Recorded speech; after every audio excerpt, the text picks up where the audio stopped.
তৃতীয় শ্রেণীর শিক্ষার্থী বন্ধুরা, আসসালামু আলাইকুম। কেমন আছো তোমরা? আজকে আমরা তোমাদের ইংরেজি বইয়ের 17 পৃষ্ঠার এই ডায়লগটা পড়ব। তো চলো শুরু করি। প্রথমে ইন্ট্রোডিউসিং মানে হচ্ছে পরিচয় করিয়ে দেওয়া।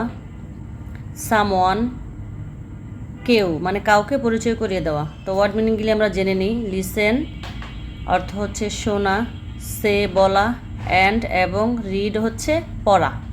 তো এখানে একটা সুন্দর ছবি দেওয়া আছে, ঠিক আছে। এরা হচ্ছে কি করছে, চলো আমরা একটু পড়ে দেখি।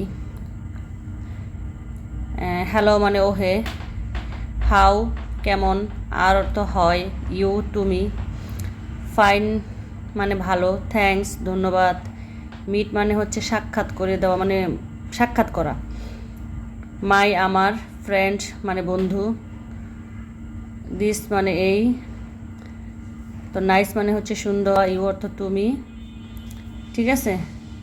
তো চলো আমরা ডায়লগটা একটু পড়ি। Javed, hello Sabiha. Sabiha, hi Javed, how are you? Javed, fine thanks Sabiha, meet my friend Mahmud Hasan. And Mahmud, this is Sabiha. Sabiha, hello Mahmud, nice to meet you. Mahmud, nice to meeting you too. চলো আমরা আরেকবার পড়ি। Javed, hello Sabiha. Sabiha, hi Javed, how are you?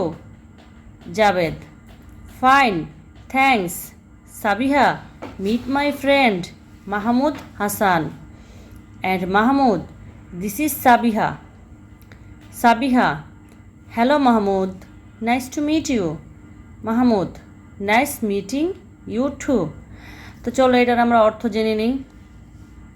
Jabed, hello Sabiha. Jabed বলছে ওহে সাবিহা। সাবিহা, হাই। জাবেদ, হ্যাঁ জাবেদ। হাউ আর ইউ কেমন আছো? সাবিহা জাবেদকে জিজ্ঞেস করছে তুমি কেমন আছো। তো জাবেদ, ফাইন। জাবেদ বলছে ভালো, থ্যাঙ্কস ধন্যবাদ। সাবিহা, সাবিহা মানে নাম। Meet my friend. জাবেদ তার আরেকটা বন্ধুকে দেখাচ্ছে, মিট মাই ফ্রেন্ড মানে আমার বন্ধুর সাথে পরিচিত হও। মাহমুদ হাসান মানে আমার বন্ধু মাহমুদ হাসানের সাথে পরিচিত হও। অ্যান্ড মাহমুদ এবং মাহমুদকে বলছে দিস ইজ সাবিহা মানে এই হয় সাবিহা, ঠিক আছে। সাবিহা, হ্যালো ওহে মাহমুদ। সাবিয়া, হ্যালো মাহমুদ মানে ওহে Mahmud, nice to meet you তোমার সাথে পরিচিত হয়ে ভালো লাগলো। Mahmud, nice to meeting you too. Mahmud বলছে তোমার সাথে পরিচিত হয়েও আমার ভালো লাগলো, ঠিক আছে। তো তোমরা এই অধ্যায়ের ওয়ার্ড মিনিংগুলো ভালো করে পড়বে। প্রত্যেকটা ওয়ার্ড মিনিং বাংলা অর্থ সহকারে পড়বে এবং বাক্য তৈরি করবে। এই ডায়লগটা ভালো করে বারবার পড়বে। এটা পড়ার পরে ইন্ট্রোডিউস এ ফ্রেন্ড, তুমি তোমার আরেকজন ফ্রেন্ডকে পরিচয় করিয়ে দিবে, ঠিক আছে। বাসায় এগুলা প্র্যাকটিস করবে।